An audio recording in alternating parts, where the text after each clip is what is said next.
All right, just when you thought the two-vote race between state Senate candidate Sam Page and incumbent Phil Berger couldn't get any more tense, it just did. Within the hour, Sam Page held a press conference making claims of election impropriety, concerned about how things are moving forward as provisional ballots are planned to be counted on Friday.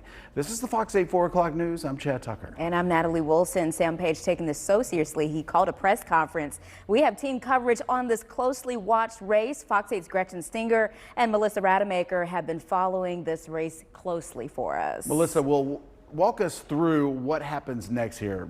She'll do that in just a moment. But first, we've got to get to Gretchen as this press conference just wrapped up. Gretchen, what can you tell us? Well, Sheriff Sam Page's concerns are directed at the Rockingham County Board of Elections and not the Guilford County Board of Elections. A reminder that this race does span across two different counties. Now, he says the Rockingham County Board of Elections was closed for several hours, and that has him worried. My colleague Fox 8's Justin Lundy is taking those concerns to the election chair, and we will have an update tonight. But before the press conference, I caught up with both Berger and Page, who both told me they're feeling tired but confident. The race is still too close for officials to call. Sam Page is leading by 2 votes. Last night, Page declared his victory even with such a close margin. He said in his speech, "A win is a win." Well, election officials say they still need to recount provisional ballots and ballots from overseas. Officials haven't given any indication of how many ballots there are left to count or how long that process could take. We spoke with both Sam Page and Phil Berger after last night's results.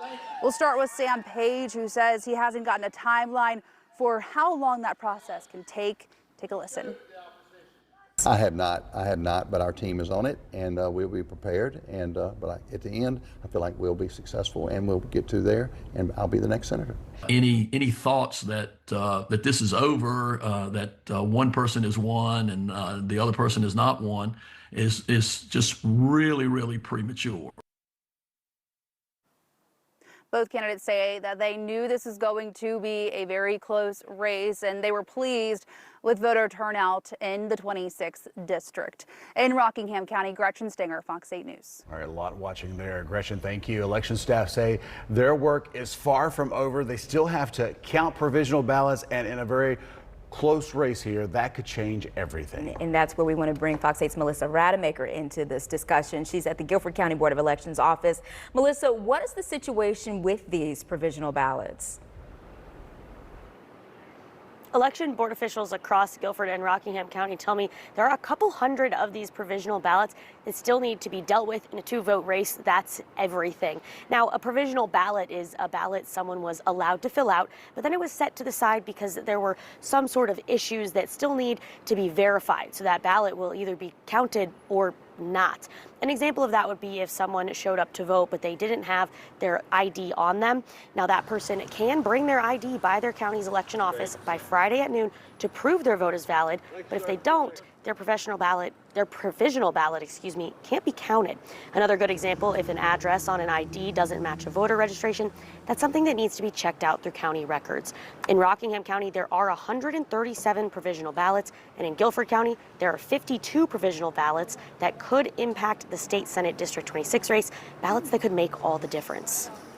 Certainly, anyone who cast a provisional ballot for a reason of I didn't have my voter ID with me and I was going to bring it back later, certainly those folks would have an incentive to show up by this Friday and bring their photo ID and therefore kind of have their ballot be verified if that's the case.